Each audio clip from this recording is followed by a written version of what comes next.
Okay, so now we're going to calculate lengths of roads in Hawaii. Here's the roads layer. I'm going to add a base map so that we can find Hawaii easily.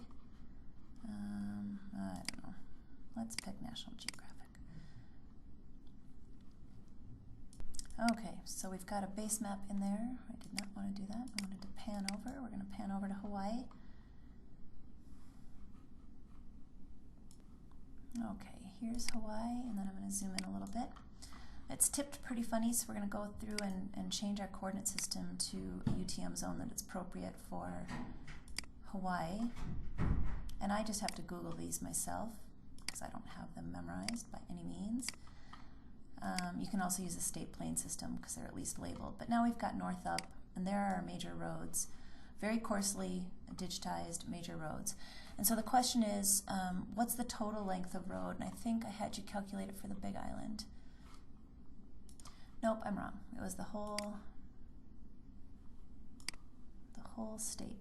Okay, so I just used the select tool and selected all the features within the rectangular area that I drew. And if I open the roads layer, it's showing me that I've got 285 roads selected, and I can change to only show those, and I don't have any kind of state marker in here, so we're just gonna run with it. Okay, but we can add a field, and because we've got a good coordinate system set for our data frame, we should get a good result. But I'm going to add a field, called it length. I like to put the units in there so I remember. I'm going to make it a type float and leave that. Okay, so here's our length field. You right click, calculate geometry. I want to calculate the length. I don't want to use the geographic coordinate system. We're going to use the UTM because that's going to do a good job of preserving our distance measurements. And then meters is a good unit. Hit OK. And it should fill those in for us. Okay, we can sort them if we want to, if we want to test whether or not it looks good. But to sum them, we use the statistics tool. So right click and open the statistics. And it tells us we have 285 records. The shortest one is around 15 meters. The longest one is around 71 kilometers. And this is the sum. So the question there is, this looks a little bit different than the number you guys all got. The question is, how accurately are you going to report this? And I do have a video demonstration of this Hana Highway example that I put in the instructions.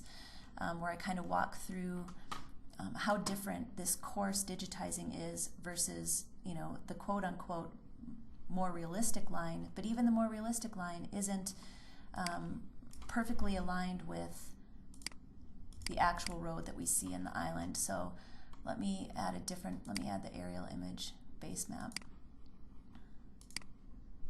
I'll get this set up. So at the scale I was showing you, the road looks pretty realistic.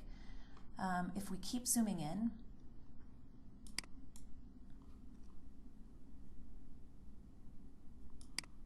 you can start to see how coarse this line really is and how it's really deviating from any kind of realistic representation of a road. Even the road that I was digitizing was incredibly coarse. Here's the highway here.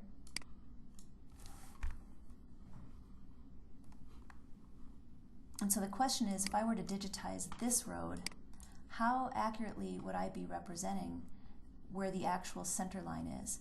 So, if I cut this corner, how many meters are we losing just from this one corner? And then if I come into the inside border here when I'm digitizing, how do you define the length of a road? Is any length of a road with curves, are you going to be able to define it to the nearest foot, to the nearest yard, to the nearest 10 meters? And so that's kind of what I'm getting at. ARC will give you lengths. It'll give you as many decimal places as you allow the field to store. That doesn't mean they're correct. And so I think in order to intelligently report your results, you definitely need to take into consideration the type of data we're working with. And in this case, it's a two-dimensional polyline, or one-dimensional really, that doesn't have any width, that's trying to represent a feature that has variable width, and so how precisely are we able to measure those things, especially when this line that we're measuring here is way off the screen somewhere. It's just not even anywhere near to copying this road.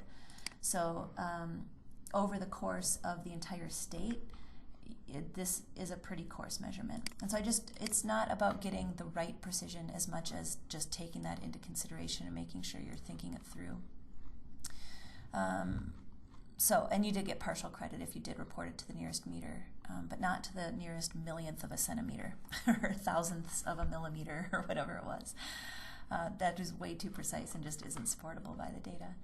Okay, why don't I pause there, and then we'll pick up with the next analysis where we're doing some select by locations and trying to figure out how many Utah cities have a population greater than 10,000.